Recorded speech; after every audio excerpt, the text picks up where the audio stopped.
My next guest pulled out a stunning upset victory against Strom Thurmond's son Paul in South Carolina's GOP primary last Tuesday. Now, along the way, he gained the support of the Tea Party movement and a key endorsement from former Alaska Governor Sarah Palin. When he was elected to the state legislature 2 years ago, he became the first black Republican elected to that body in more than a century.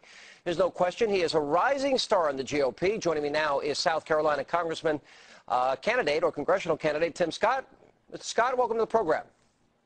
Thank you. Good evening. How are you? You know, I read something that really shocked me, and you would become the first black Republican congressman since my good friend J.C. Watts retired in 2003.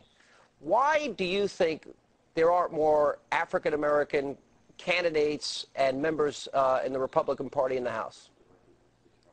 Yeah, it's exciting. This is an exciting year for Republicans. The truth is that all across America, we've had more African Americans running as Republicans this year than any year since Reconstruction. So my perspective is that this is a turning year because the Obama administration is driving more people to take a serious look at the Republican Party. That's good news for us. We'll have more candidates, and I look forward to having company in Congress. You know what? But it drives me nuts. I'm going to be honest. As a conservative, if we break down demographics, which we always do in every election cycle, we always find 90+% of the African-American vote goes to the Democratic Party. Why do you think that is? Well, I think there's a tradition. I think when you look to the future, what you'll find is that the Republican Party is building a bigger party based on stronger values. The future of the Republican Party and the future of America is based on a value system, and the issues that drive those values are on our side. So I believe that in the next generation, we'll see a number of African Americans, more Hispanics, and we'll see that the strongest party that we can be is a party that's based on values, and that's what we'll continue to do. All right. According to your bio, you grew up in poverty. You had a single mother. Your mom worked 16 hours a day to keep you and your brother in school. How do you think that impacted your political point of view? I think it helps me to realize that every day there are Americans all throughout this country that are struggling just to make ends meet. I think about my grandfather who's 89 years old, and the last thing he needs is more money out of his pocket. We have to make sure that the American people continue to keep more of their money. We have to limit the size of government, and that's one of the reasons why I've taken a serious stand against Obamacare. As a state legislator, I was the first legislator to write a bill to nullify Obamacare because in the end it taxes too much, it's bad for business, and it's unconstitutional. If you were going to grade Barack Obama, what grade would you give him? F. Why? Well, I think if you look at the expansion of government, you look at a $13 trillion deficit. That is more than problematic. You think about the $76 trillion of unfunded liability.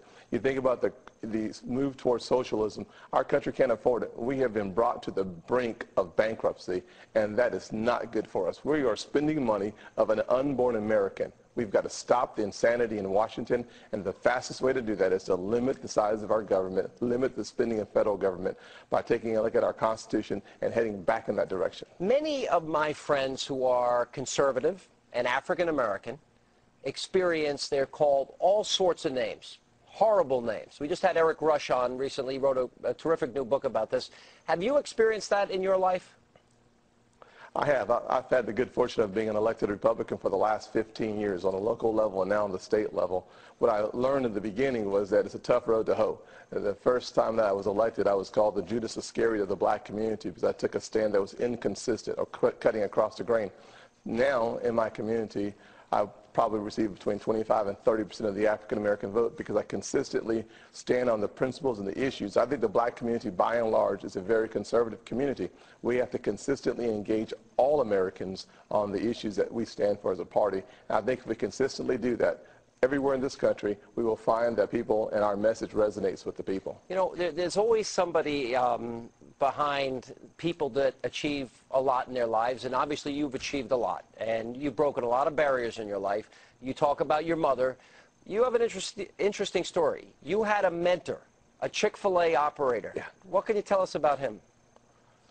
Well, I'll tell you, when I was in the 9th grade, I was flunking out of high school, and that's why I'm so encouraged by the fact that America is the place where opportunity and American exceptionalism is alive and well. As a freshman in high school, I was flunking out. I failed world geography, civics, Spanish, and English. Now, when you fail Spanish and English, they do not consider you bilingual. They may call you bi-ignorant because you can't speak any language. And that's where I found myself. But I had a mentor, John Moniz, came along at the right time, a Chick-fil-A operator, a Christian, and a solid conservative. And he started teaching me that you could actually think your way out of poverty. You didn't have to entertain your way out of poverty. You didn't have to play professional football. That as a small business owner, you could think your way out of poverty. And it was an amazing lesson for a 15-year-old. But over time, 25 years later, as a small business owner, what I realized is that John was 100% right. He told me a great story, which was you can add to your income if you're an employee. But if you're creating jobs, and the only place you can create jobs is in the private sector. So if you're creating jobs, you can multiply your income.